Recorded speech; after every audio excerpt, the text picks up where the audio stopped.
Assalamualaikum warahmatullahi wabarakatuh. Salam sejahtera bagi kita semua. Apa kabar nih teman-teman? Semoga kalian dalam keadaan sehat dan bahagia ya.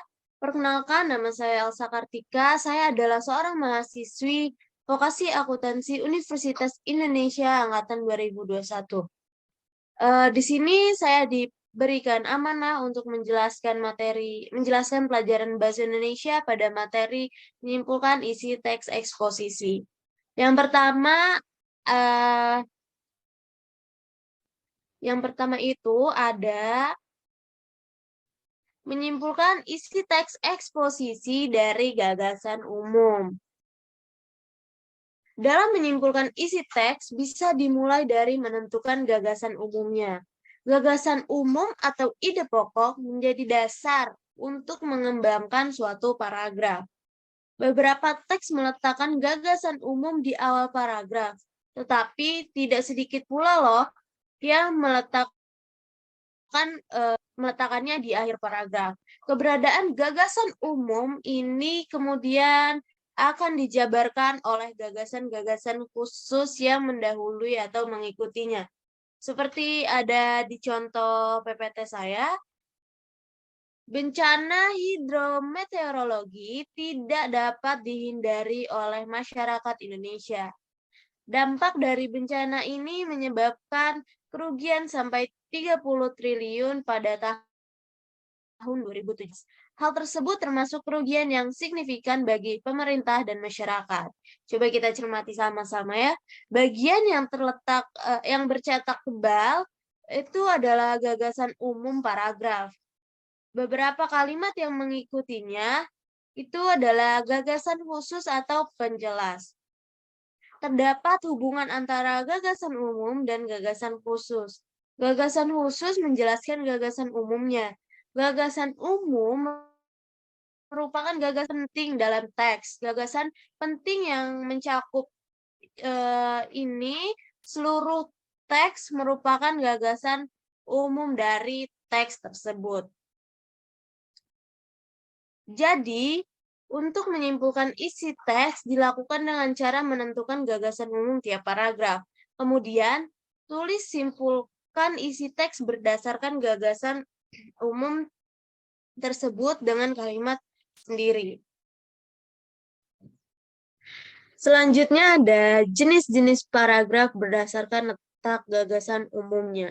Yang pertama ada paragraf deduktif. Paragraf deduktif adalah paragraf yang gagasan umumnya terletak di awal paragraf. Gagasan umum terdapat dalam kalimat utama. Kalimat berikutnya adalah kalimat yang berisi gagasan penjelas. Kalimat yang berisi gagasan penjelas disebut kalimat penjelas. Seperti yang ada di contoh, penyebab kerusakan lingkungan hidup secara umum bisa dikategorikan dalam dua faktor, yaitu akibat peristiwa alam dan akibat ulah manusia. Letusan gunung berapi, banjir, abrasi, tanah longsor, angin puting beliung, gempa bumi, dan tsunami merupakan beberapa contoh bencana alam. Pada paragraf di atas menunjukkan bahwa gagasan umum yang mendasari munculnya gagasan penjelas, gagasan umum berada di kalimat pertama. Kalimat utama yang berada pada awal paragraf membuktikan bahwa paragraf tersebut termasuk paragraf deduktif. Yang kedua ada paragraf induktif. Paragraf induktif adalah paragraf yang gagasan utamanya terletak di akhir paragraf. Beda dengan paragraf deduktif ya. Paragraf deduktif itu ada di awal paragraf, sedangkan paragraf induktif itu ada di akhir paragraf. Gagasan utama dapat ditemukan pada kalimat penutup paragraf. Kalimat sebelumnya merupakan kalimat penjelas yang berisi gagasan penjelas yang kemudian disimpulkan pada kalimat akhir sebagai gagasan umumnya. Seperti di contoh, ketika ujian telah selesai, nilai anak-anak diperiksa, ternyata terdapat berbagai nilai siswa sebanyak 19 siswa nilainya melampaui standar kelulusan. 10 siswa memperoleh nilai tepat pada standar kelulusan. Dan tidak ada seorang siswa pun yang memperoleh nilai di bawah standar. Sehingga bisa dikatakan kegiatan belajar di kelas berhasil. Selanjutnya ada paragraf campuran. Sorry. Pada paragraf di atas, gagasan utama yang mencakup gagasan umum enggak nih, harusnya ini. Oke, sorry. Wait. Seperti dicontoh, ketika ujian telah selesai, nilai anak-anak diperoleh ketika ujian telah seperti ada di contoh paragraf induktif. Ketika ujian telah selesai, nilai anak-anak diperiksa, ternyata terdapat berbagai nilai siswa sebanyak 19 siswa nilainya melampaui standar kelulusan. 10 siswa memperoleh nilai tepat pada standar kelulusan. Dan tidak ada seorang siswa pun yang memperoleh nilai di bawah standar. Sehingga bisa dikatakan kegiatan di kelas ini berhasil. Pada kalimat di atas itu kalimat yang bercetak pada kalimat di atas yaitu merupakan gagasan utama yang mencakup gagasan umum. Meskipun letaknya yang berada di bagian penutup, kalimat tersebut mencakup inti keseluruhan gagasan penjelas yang berada sebelumnya. Yang ketiga ada paragraf campuran. Tadi kan paragraf deduktif itu cuma ada di gagasan umumnya cuma ada di awal paragraf. Paragraf induktif itu gagasan utama atau gagasan umum sih?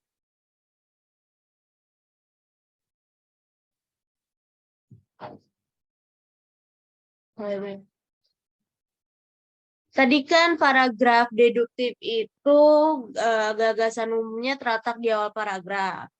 Terus paragraf induktif itu gagasan utamanya ada di akhir paragraf.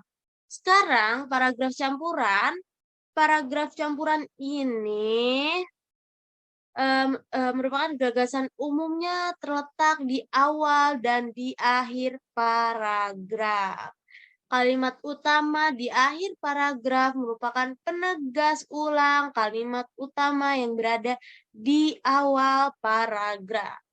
Seperti contoh yang ada di PPT saya, Pulau Kalimantan menjadi penyumbang polutan dunia di unit nation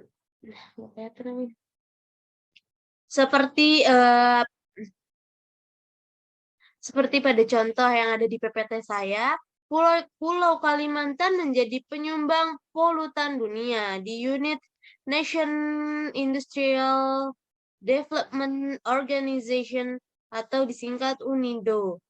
Memperkirakan sedikitnya 1.000 ton merkuri dilepaskan setiap tahunnya oleh Pulau Kalimantan. Salah satu pulau terbesar di Indonesia ini ditasbihkan sebagai salah satu dari top 10 toxic threats in 2013 lantaran tingginya kadar merkuri dan kadmium akibat proses penebangan yang marak di sana.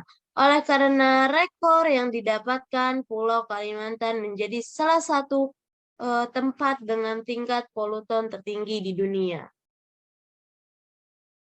Jadi pada paragraf di atas itu merupakan dia memaparkan bahwa Pulau Kalimantan menjadi penyumbang polutan di dunia Hal tersebut telah dituliskan pada awal paragraf, tetapi kemudian ditegaskan lagi bahwa Kalimantan penyumbang polutan tertinggi di bagian akhir paragraf. Jadi, cukup sekian materi yang saya sampaikan. Semoga materi yang saya telah jelaskan, telah saya sampaikan tadi itu dapat bermanfaat untuk teman-teman semua.